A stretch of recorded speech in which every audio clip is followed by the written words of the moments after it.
E o Senhor mostrava para a gente que aquelas talhas eram os nossos grupos de oração.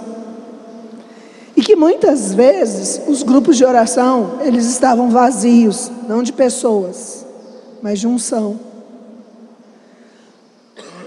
E que aquelas talhas foram depósitos, primeiro de água, mas essa água foi para o povo um sinal da manifestação de Deus, um sinal de milagre. Então o meu grupo de oração e o teu grupo de oração, ele é essa talha que acolhe as pessoas que são filhos de Deus e que Deus quer manifestar nas suas vidas, para fazer um milagre na vida da pessoa. E esse milagre não é só uma questão de uma cura física, espiritual. Gente, esse milagre é um milagre de fazer a gente andar com Deus. E era assim que o Senhor ia direcionando a gente ali naquele momento. Olha o que Ele falou em profecia, presta atenção. Deus, Ele disse assim, ó: eu não fecho um coração rendido, eu não me fecho a um coração rendido. Caminhem mergulhados em minha misericórdia. Quanto maior a experiência que vocês tiverem com minha misericórdia, mais vocês caminharão. Mergulhem em minha misericórdia, até as suas derrotas pessoais. Sou um Deus que não vos condena, eu não vos acuso, portanto, olhem em minha misericórdia. Para quem já foi lá nesse local das bodas de Caná, sabe que do lado de fora tem uma capela menor, e nela tem um quadro de Jesus misericordioso. Ali, o Senhor fazia a gente olhar para esse quadro e entender que era para a gente mergulhar a nossa vida na misericórdia dEle. E Ele falava assim, ó: mergulhem até as suas derrotas na minha misericórdia. Porque, gente, muitas vezes as nossas derrotas pessoais faz a gente desistir. E tudo que o Senhor não quer é que a gente desista. Então olhe agora para esse irmão que está sentado do teu lado. Seja um profeta de Deus para ele. Olha, eu estou te pedindo para você ser profeta. Diga para ele assim: mergulhe a tua vida na misericórdia de Deus.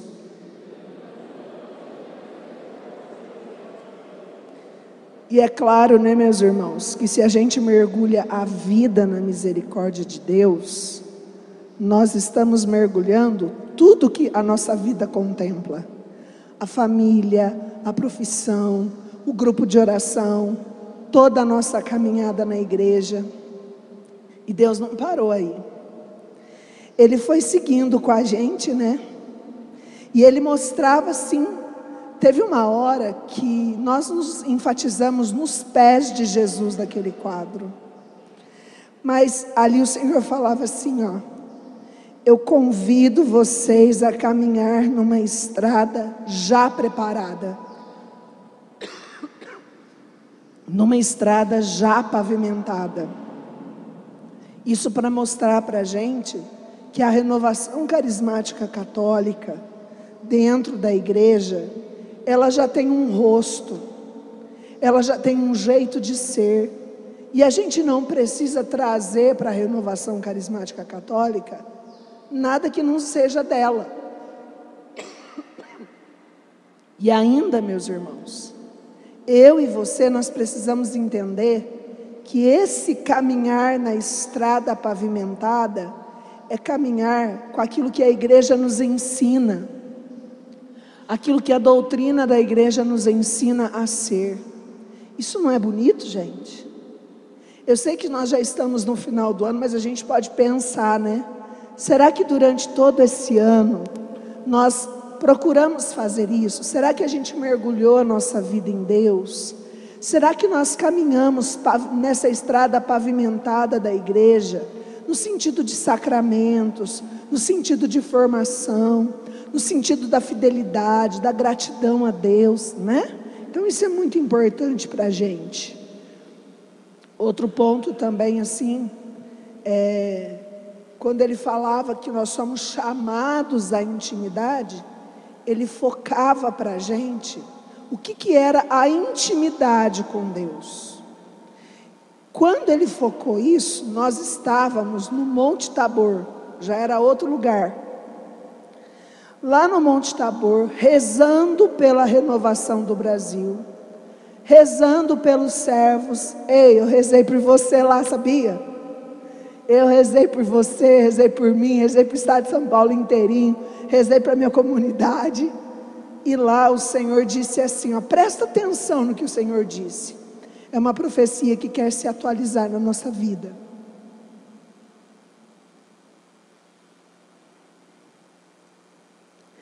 Eu quero me presentear a vocês. Quero dar-lhe um jeito novo de orar.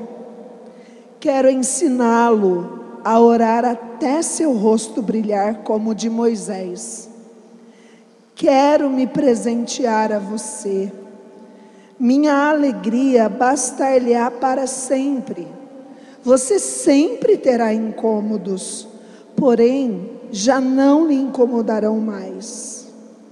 Cuide da sua espiritualidade, por meio dela é que cumprirá a sua missão. Levará daqui a minha paz, que sempre o reconduzirá à minha intimidade. Olha, gente, nessa hora foi até difícil a gente ouvir isso de Deus, porque o Senhor está dizendo, não só lá para aquele grupo que estava no retiro, mas para nós aqui, que Ele quer se presentear a nós, Ele quer ser um presente na nossa vida. Gente, quando Deus fala isso, é porque nós estamos distraídos. Nós estamos distraídos com a espiritualidade, nós estamos distraídos com a escuta, nós não estamos valorizando aquilo que Deus é na nossa vida. Então essa profecia, ela é muito importante para nós. Hoje, no dia 17 de novembro, aqui na Diocese de São João da Boa Vista, nesta igreja tão bonita, Deus quer se presentear para nós. Ele quer ser o nosso presente. Talvez você veio aqui querendo muitas coisas de Deus, e eu espero que você tenha vindo querendo muitas coisas de Deus. Mas o que Deus reservou para nós, o que é? Ele mesmo. Ele será o nosso maior presente nesse dia. Ele será o nosso maior presente, irmãos. E isso é muito sério para nós. Só que Deus não parou aí. Estando ali no Monte Tabor, o Senhor ainda falou, porque, gente, foi um retiro de oração. Em cada momento a gente parava e rezava para a renovação carismática católica desse Brasil. E eu estou falando assim com você, porque nós precisamos entender que Deus não está brincando com a gente de ser renovação. E Ele precisa da minha vida e da tua vida como instrumento de renovação aqui nessa diocese, aqui nessa localidade. Olha a outra profecia que o Senhor falou. Meus filhos, eu tenho um propósito quando os reúno no alto dessa montanha. Gente, presta atenção no que foi que Jesus perguntou para nós. Presta atenção. Acreditam que o meu amor e a minha misericórdia podem mudar o Brasil? Vocês são chamados a orar pelo Brasil. Por vossa oração, eu sustentarei aquele país. A gente não estava no Brasil, a gente estava lá na Terra Santa, lá foi o retiro, e lá o Senhor falou para nós: vocês acreditam que a minha misericórdia pode salvar o Brasil? Meus amados, eu quero dizer uma coisa muito séria para vocês. A gente acabou de viver um momento no nosso Brasil, onde a gente viu de verdade quem era cristão. Vocês me perdoam, mas ali a gente viu de verdade quem era cristão. Por causa das conversas, das postagens, daquilo que o povo resolveu se manifestar. Mas será que as nossas manifestações foram de profetas? Porque o profeta, ele não anuncia desgraça. E o Senhor falava para nós que é o amor dele que pode salvar o Brasil. Agora, uma chamada de atenção. As eleições passaram. Nós já temos um novo presidente. As eleições nos grupos estão acontecendo. As nomeações estão acontecendo em todas as esferas. Mas será que nós estamos rezando? Ou será que a gente já acabou de rezar? Irmãos, é para continuar rezando. É para continuar rezando para o nosso país, porque o Senhor disse em profecia, Ele disse em profecia: vocês são chamados a orar pelo Brasil. Presta atenção nisso. Por vossa oração eu sustentarei aquele país. Vocês podem achar que são poucos, mas por vossa oração eu sustentarei aquele país. Eu transfiguro nesse dia vossas orações. Transfigurado tudo mudará. Não temam, estou à vossa frente. Todas as realidades podem ser mudadas. Retornem à adoração, retornem ao amor, retornem à oração. Eu conduzo vossos passos. Anunciem ao meu povo que não temam. Eu estou à vossa frente. Apressai-vos, busquem-me mais, muito mais do que tem me buscado. Eu quero estar convosco. Gente, olha que profecia que o Senhor disse.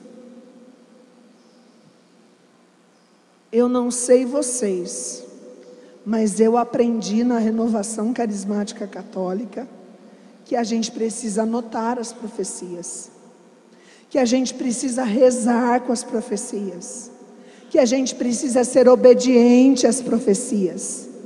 Então, diante dessa profecia, o que eu e você, como servo, precisa fazer? Agora, rezar. Rezar pelo nosso país. Quando a gente fala rezar pelo país, a gente pensa só na esfera política, mas não é só nessa esfera, é em tudo. A gente precisa rezar pela religião no nosso país. Você já parou para analisar quantas pessoas deixaram de participar da Igreja Católica? Estão perdidos em várias situações porque não conhecem o Senhor direito. Você já parou para pensar quantas situações estão sendo de ataques para a nossa família? Você já parou para pensar nisso, meus irmãos? Olha para dentro da tua casa. Olha lá agora, traz a tua casa. Quais são as situações onde pela oração Deus pode intervir na tua família, na tua casa? Olha para o local onde você fica mais tempo durante o dia. Gente, na profecia o Senhor lembrou a gente que pela oração tudo vai ser transformado. Ele falou isso. Só que Ele também deu uma ordem para nós. Gente, eu estou falando com vocês, colocando assim o sentimento que eu tive lá no retiro.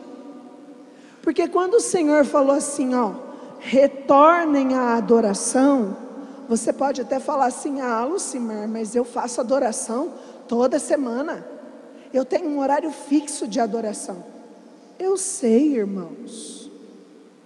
Mas será que a gente está adorando Jesus? Será que aquele momento que a gente tem ali é de adorar Jesus mesmo?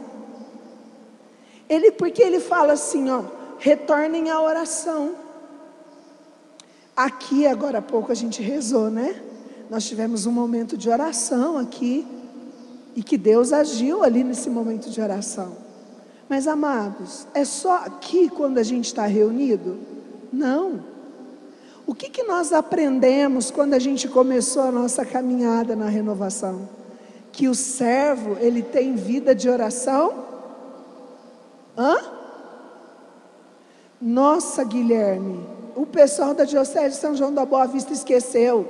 E eu aprendi isso aqui, hein, gente? Foi aqui na Diocese de São João da Boa Vista que eu aprendi que o servo, ele tem que ter vida de oração pessoal e diária. Entende? Então não é o grupo de oração que está fraco, é a minha oração pessoal que está fraca, é a minha intimidade com Deus que está fraca. Vocês entendem? Porque é isso aqui que Deus falou, está aqui, ó.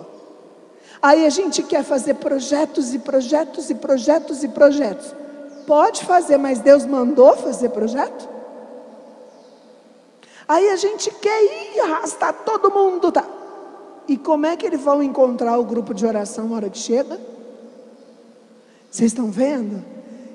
Quem que sustenta o grupo de oração é Deus, mas quem que Ele colocou ali como instrumento? Você sabe? Não, olha para o lado para você ver quem foi que Ele colocou. É você mesmo. Nós somos instrumentos de Deus.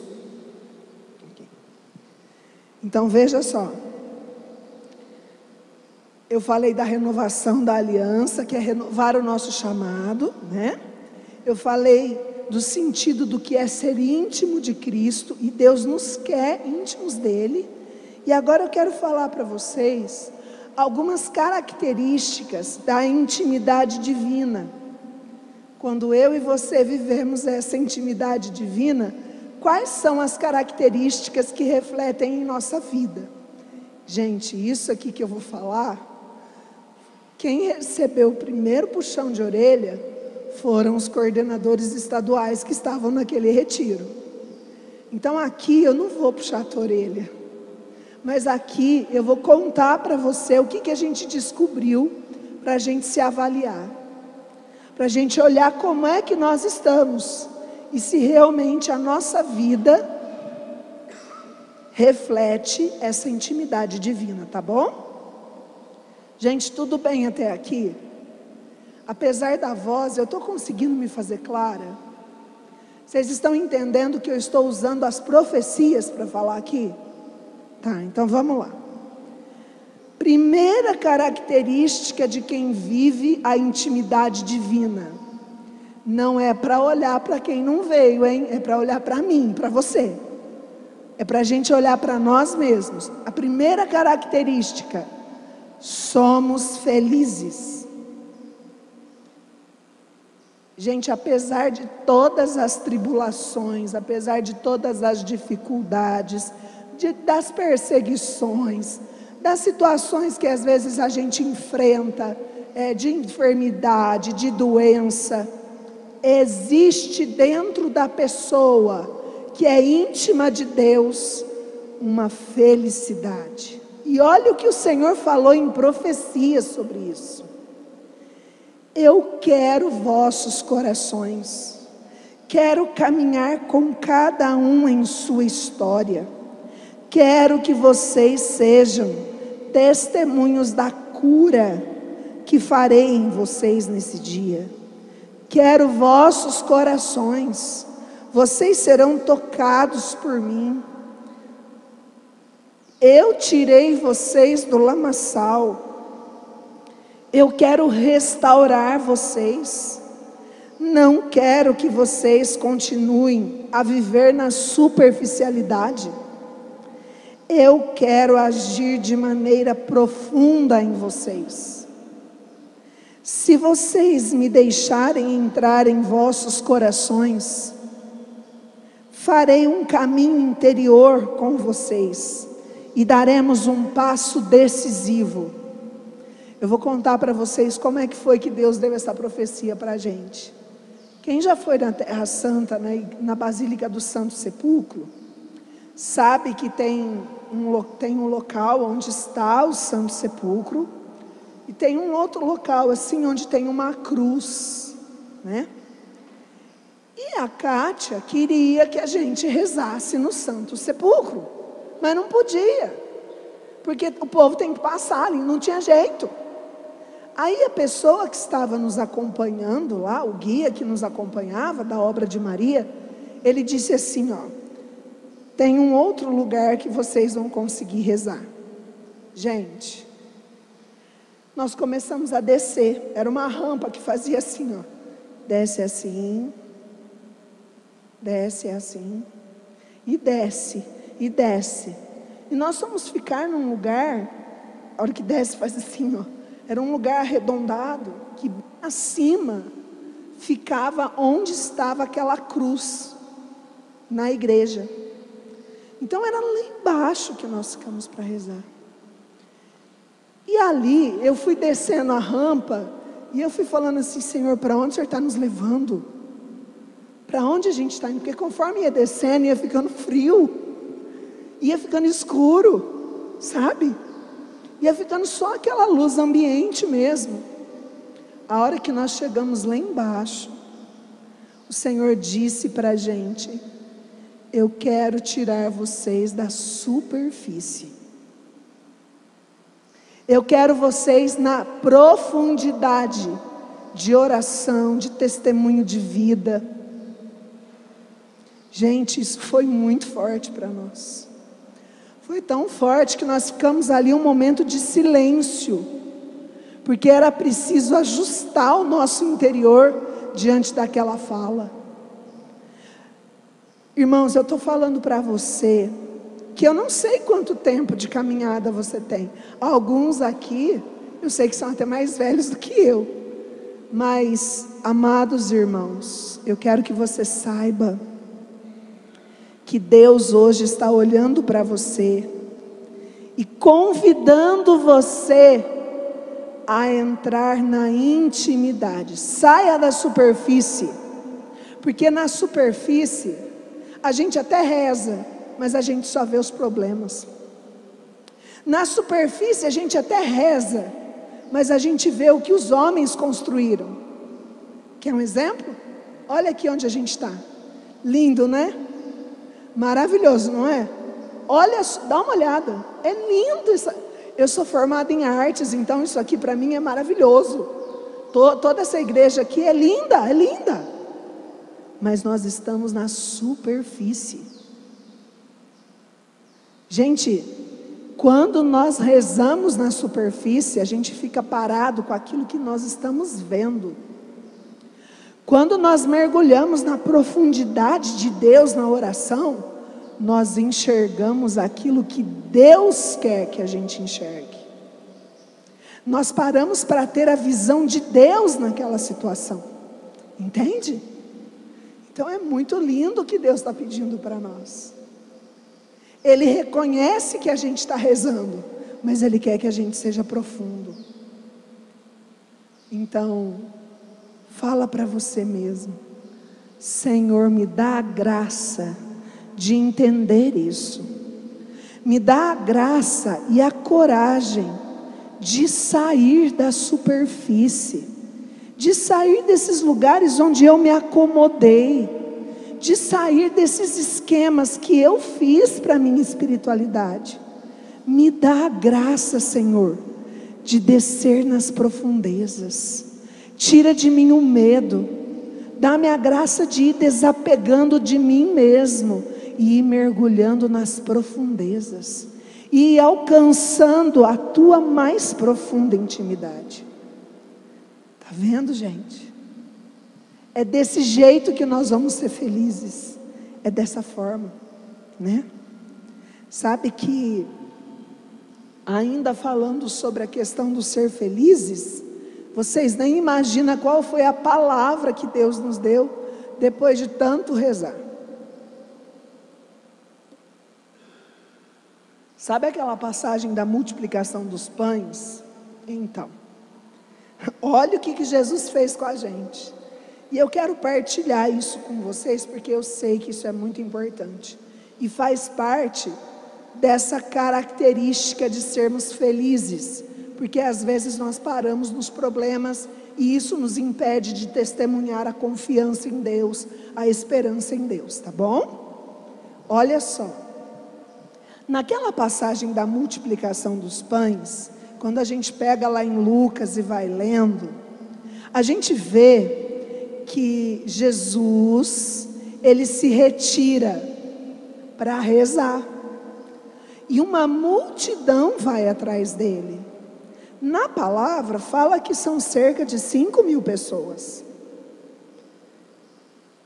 Quando chega ali, Jesus vai falando, ele vai conversando com aquelas pessoas, ele vai anunciando, e o dia vai passando.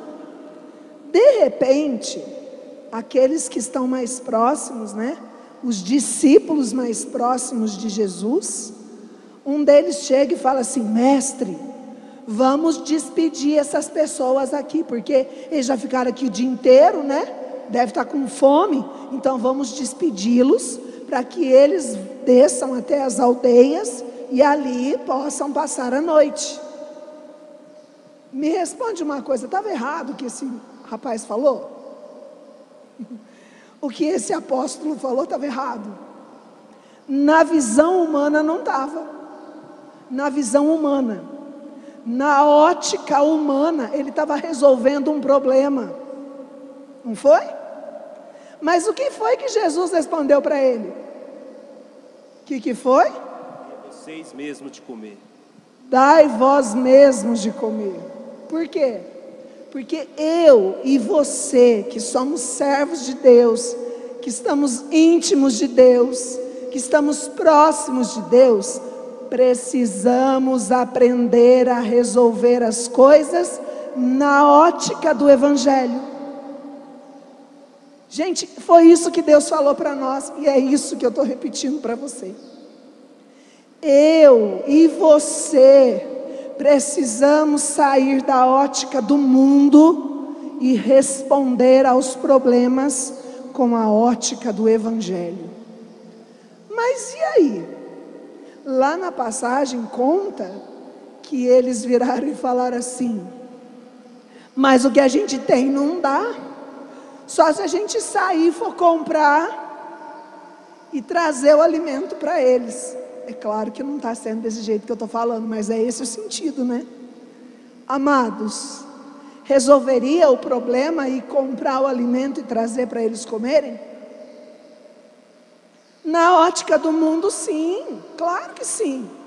Na ótica do mundo é a solução. Mas como é que ia pagar? Porque eles não tinham dinheiro, nem cartão de crédito. Por isso que o Senhor falou: tragam o que vocês têm. O que eles tinham? 5 pães e 2 peixes. Na matemática, 5 pães e 2 peixes não alimenta 5.000 pessoas, não. Mas na fé, alimentou e sobrou. Ali está a ótica do Evangelho. Traz o que você tem. Traz o que você tem. Irmãos, eu estou falando para você que está coordenando o grupo de oração e está aí decepcionado com a situação do teu grupo. Traz o que você tem. Eu estou falando para você que de repente está aí numa missão, num trabalho, dentro da Renovação Carismática Católica, e está olhando para aquilo e não sabe o que faz. Deus está falando para você: traz o que você tem. Não queira trazer o que o outro tem, traz o que você tem. Ali, Jesus pega os 5 pães dos 2 peixes, o que ele faz? Eleva os olhos ao céu. E depois ainda ele vai dando ordem, né? Divide esse povo em grupo de 50 e vai distribuindo. Ali está toda, aí tem outra, dava até para fazer outra pregação já nesse sentido, né? Mas aqui para vocês perceberem, quando nós agimos na ótica do Evangelho, Deus se faz solução. Quando nós agimos na ótica desse mundo, a gente só dá cabeçada. A gente só dá cabeçada. E cuidado, hein? Cuidado, porque eu tenho ouvido um monte de frases por aí, que são frases como que chavões, para chamar a atenção das pessoas, para motivar as pessoas. O Evangelho não é motivação não, viu? O Evangelho é transformação. A palavra de Deus não é motivação não, a palavra de Deus é transformadora. Transformadora, tá? Olha só, segunda característica de quem vive a intimidade com Deus. Acho que tá bom por aqui, só felizes, né? Vamos lá. Segunda característica de quem vive a intimidade com Deus: amar a Deus acima de tudo. Ah, Lucimar, mas isso a gente já faz. A gente já faz isso porque a gente vive os mandamentos. Eu posso falar uma coisa para você? Você não faz mais do que a tua obrigação viver os mandamentos. São ordens de Deus. Mas a pessoa que vive a intimidade com Deus, ela faz assim, ó. Ela ama a Deus, não por aquilo que Deus pode dar a ela, porque isso seria uma barganha. A pessoa ama a Deus por aquilo que Deus é. Então ela ama a Deus por amor a Deus. A pessoa que vive a intimidade com Deus não ama a Deus esperando retorno, esperando recompensa. Ama a Deus por amor a Deus. Me ajuda um pouquinho? Vocês podem me ajudar? Pode? Então, fala para essa pessoa que está do teu lado assim: Deus está te convidando a descobrir a grandeza do amor, levando você a amar a Deus por amor a Deus. Isso que a gente falou para o outro é exatamente o que eu tenho que viver, né? Amar sem interesse. Só que tem mais um passo nessa história do amor. Eu preciso amar o próximo. Ai. Mas eu preciso amar o próximo. Como é que a senhora chama? Eu preciso amar a Elza por amor a Deus. Eu não posso amar a Elza porque a Elza pode me dar carona. Eu não posso amar a Elza porque ela pode pagar uma ficha de encontro para mim. Eu não posso amar a Elza porque ela pode me dar algo em troca. Eu vou amar a Elza por amor a Jesus. Sabe por quê? Porque Jesus está escondido nela. Gente, ela pode ter um monte de manias, mas Jesus está escondido atrás dessas manias. Ela pode ter um monte de fraquezas, mas Jesus está escondido atrás dessas fraquezas. Ela pode ter um monte de situações onde as pessoas olham e já rotulam ela, mas Jesus está escondido atrás dos rótulos. Entende? Eu vou amar o meu irmão por amor a Deus. É só por isso. Gente, isso é um princípio de santidade. A nossa diocese esteve presente no ENGE, né? No Encontro Nacional dos Jovens. Nossa, quantos jovens, né? lá no Padre Marcelo Rossi. Meu Deus, que coisa maravilhosa. Gente, a Pat Mansfield, a pioneira da renovação, estava lá pregando. Estava. Sabe o que ela falou para essa moçada? Para amar Jesus como Ele nunca foi amado. E sabe aonde que a gente faz isso? Em você.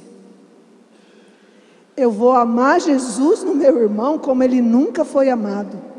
E tem alguns irmãos que a gente quer que saia de perto, né?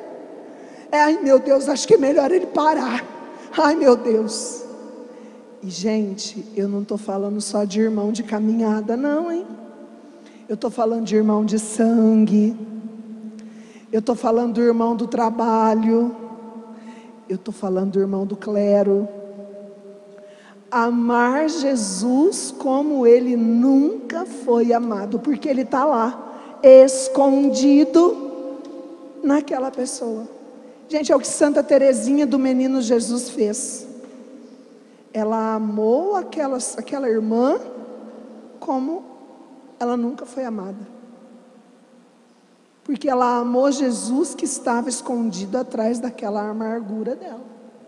Bonito isso, né? Então agora você vai falar para você: eu preciso aprender a amar Jesus que está escondido no meu irmão.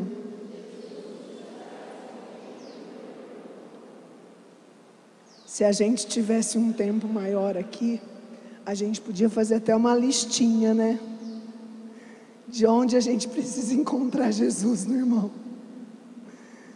Vamos para mais uma característica? Amar a mim mesmo por amor a Jesus. Se eu amo a minha vida por amor a Jesus, com certeza eu farei da minha vida um grande instrumento de salvação para as pessoas. Eu não vou amar a minha vida ficando parado nas minhas melancolias, nas minhas tristezas, nas minhas derrotas. Sabe aquela pessoa que quando você vai conversar com ela, você começa a contar um problema e a pessoa fala que o problema dela é maior que o teu? Então, nós temos que aprender a amar a nós mesmos por amor a Jesus, entendendo que Jesus habita em nós, que Ele está em nós. Quando eu faço isso, eu cuido da minha vida, eu cuido do meu corpo como templo do Espírito Santo, eu cuido da minha espiritualidade por amor a Jesus, eu cuido dos meus relacionamentos por amor a Jesus, eu cuido da imagem e semelhança de Deus que existe em mim por amor a Jesus, eu cuido da minha identidade por amor a Jesus. Entende, gente? Ser de Deus não é ser desleixado, não é ser relaxado. Ser de Deus é testemunhar a beleza de Deus naquilo que Ele nos constituiu, tá? Outro ponto, outra característica muito importante da intimidade com Jesus, da intimidade com Deus. A gente busca a Deus, não os milagres. E o Senhor nos falava isso quando nós estávamos ali naquela região de Cafarnaum. Ali naquela região, Ele fazia a gente recordar que ali Ele fez muitos milagres, né? Ali na região de Cafarnaum Ele fez muitos milagres. Ele curou até a sogra de Pedro ali, gente. Ele curou a sogra de Pedro.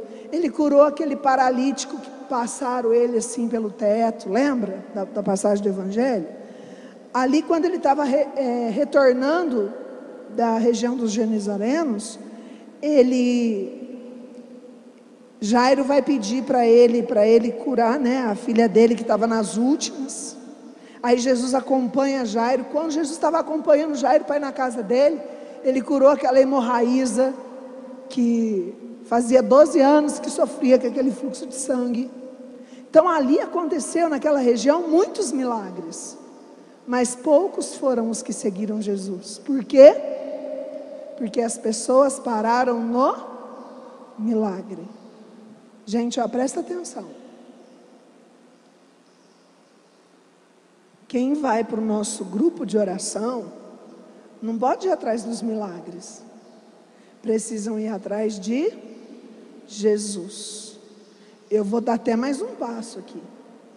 Quem vai para o teu grupo de oração não pode ir atrás de você. Precisa ir atrás de Jesus. Sabe? Aí que a gente tem que pensar que quando nós vivemos a intimidade com Deus, quando nós somos íntimos de Deus, nós levamos as pessoas a Jesus e nós ajudamos a pessoa a se entregar a Jesus. Nós não levamos as pessoas para os milagres. Quando a gente vai anunciar sobre o nosso grupo de oração, nós não vamos contar o que acontece, o que é feito ali. Nós vamos dizer que Jesus fala conosco no grupo de oração através da palavra. Nós vamos dizer que nós experimentamos a ação do Espírito Santo pelo batismo no Espírito Santo. Nós vamos levar as pessoas a ter uma caminhada com Deus, não comigo. Entende? É uma caminhada com Deus, não é comigo. E isso é muito importante para nós. Então, buscar a Deus e não os milagres.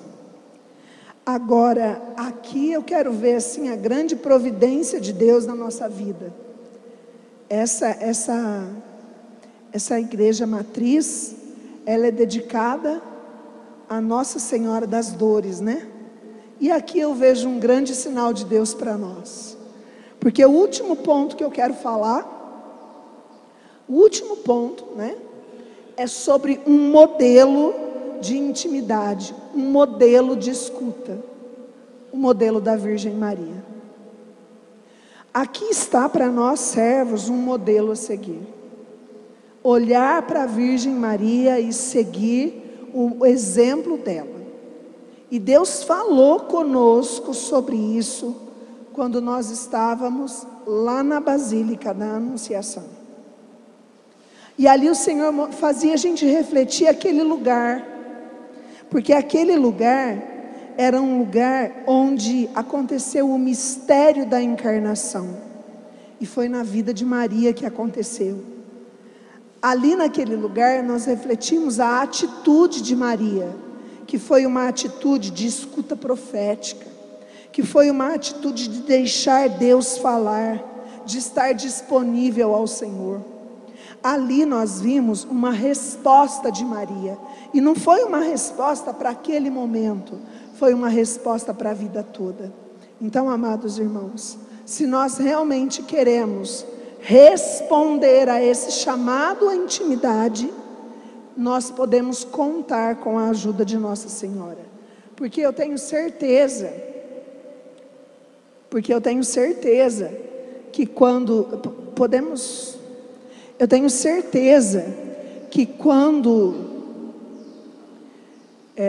eu comecei a falar com vocês, né, de viver sobre a ótica do Evangelho e não a ótica desse mundo, talvez alguns de vocês falaram assim, mas que jeito fazer isso?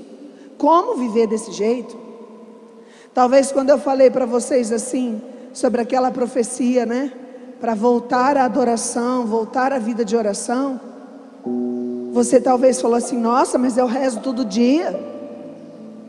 Talvez quando eu fui falando para vocês que uma das características de sermos felizes é estarmos nas profundezas e não na superfície, talvez isso até incomodou alguns de vocês. Mas eu quero dizer que hoje, quando eu entrei aqui nessa igreja, eu já sabia que eu ia falar do modelo de Nossa Senhora. Mas hoje, quando eu entrei aqui, eu vi a providência de Deus. Você pode encontrar um monte de situações que talvez te desagrade estar aqui, mas eu vi um sinal de Deus. E eu fui ali para a Capela do Santíssimo e eu fui rezando, e eu fui sentindo, meus irmãos, que Nossa Senhora, ela quer nos tomar pela mão e ensinar a gente a ser íntimos de Jesus, a viver a intimidade com Jesus. Porque, irmãos, se você quer de verdade que a renovação carismática católica na tua diocese seja o que ela tem que ser, Eu e você precisamos ser íntimos de Deus. O Senhor disse também na profecia que Ele quer curar os nossos corações. Então eu senti, conforme eu estava ali na capela, que o Senhor vinha com Nossa Senhora e Ele queria pegar pelas mãos dela pessoas que estavam machucadas na caminhada, pessoas que estavam cansadas, pessoas que estavam um pouco sem direção, pessoas que foram feridas, sabe? Que continuaram a caminhada, mas que estavam feridas. Pessoas que já não sabiam direito mais o que fazer, que já vinha dizendo assim: mas eu já fiz de tudo. Eu já fiz de tudo na família, eu já fiz de tudo na renovação, eu já fiz de tudo no grupo de oração, eu já fiz de tudo no ministério. Mas o Senhor está dizendo para você: deixa eu ser o teu tudo. Deixa eu ser o teu tudo.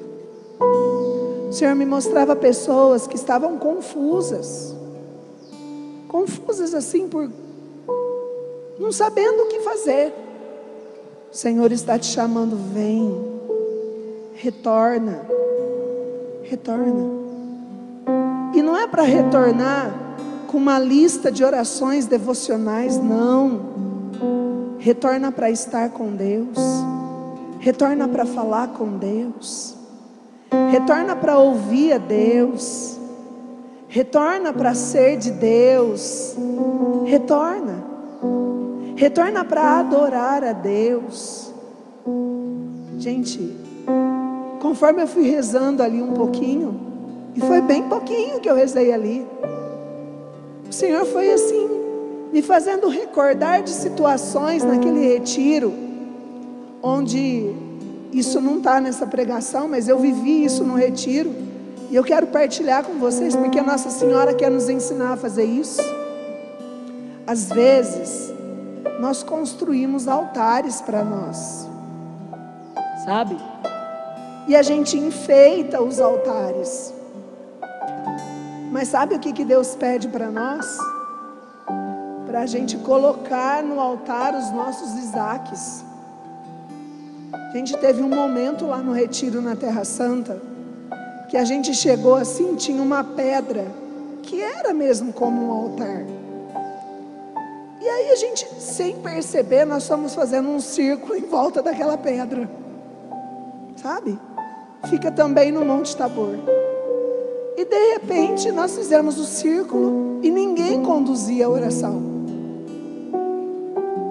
Aí uma irmã virou e falou assim: nossa gente, conforme a gente chegou aqui, que eu olhei para essa pedra, eu lembrei da passagem de Abraão e Isaac, quando Abraão levou o seu Isaac para aquele altar.